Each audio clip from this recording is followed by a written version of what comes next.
prompting the 19 first alert weather days, on top of the fact that you get some of that Arctic air back into the region, and it just makes it kind of a gross next couple of days across Northeast Ohio. So it's going to have some impact certainly on travel next several days, depending on where you're going across parts of Northeast Ohio. You can see we have the winter weather advisories now issued for Lake as well as Ashtabula counties, mainly because you're going to have the high winds blowing some of that snow around, and that's going to cause some travel difficulties at times, especially if you're traveling, say, State Route 2 or even along that I-90 corridor east of Cleveland. Right now, snowfall totals look to be anywhere between about 3-6 inches. Of course, you could always get a little bit more if you get one of those more persistent bands, and that is certainly possible as we wait for that lake effect setup to really kind of come into play a little bit more. Right now, this is just what we call the system snow, meaning everybody has a chance of seeing some of these flurries, likely not going to accumulate to a whole lot as it continues to work its way through. Though I will say in some bursts where you're seeing some of those darker blue colors,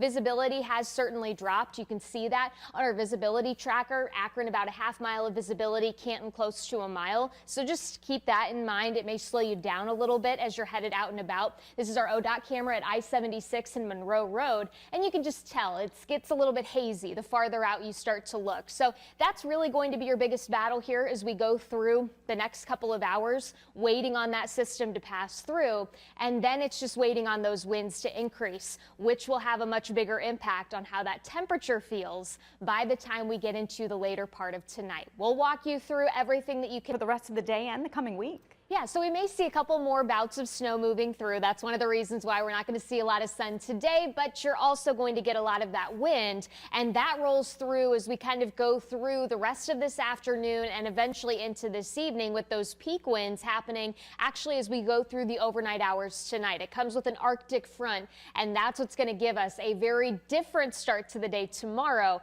with us talking about wind chills potentially at 0 or below 0 in some spots, and air temperatures at best only making it into the 20s. On top of this, we are going to have some lake effect impacting parts of Northeast Ohio, so potentially some snow accumulation out across parts of our snow belt could lead to some travel difficulties come early tomorrow morning, but everybody is going to be feeling the cold and the wind as we go through the next 24 hours or so. Here's your future view. We've been dealing with some scattered snow showers so far this morning.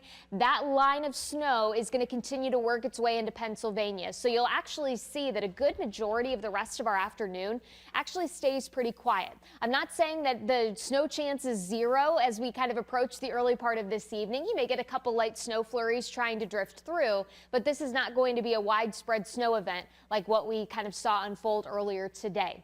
Then we head into tonight. This is as that Arctic front is slowly starting to close in, and you can tell we get some scattered snow showers trying to drift through, but the biggest impact is that sudden drop in temperatures, and then us tracking a little bit more of that lake effect moving through parts of our snow belt. So that's where we could talk about that potential for several inches of snow. Again, it's going to be windy, it's going to be cold through the day tomorrow, but there's some bigger changes on the way as we look ahead towards the weekend. We'll talk a little bit more about that in your first alert forecast in the next half hour.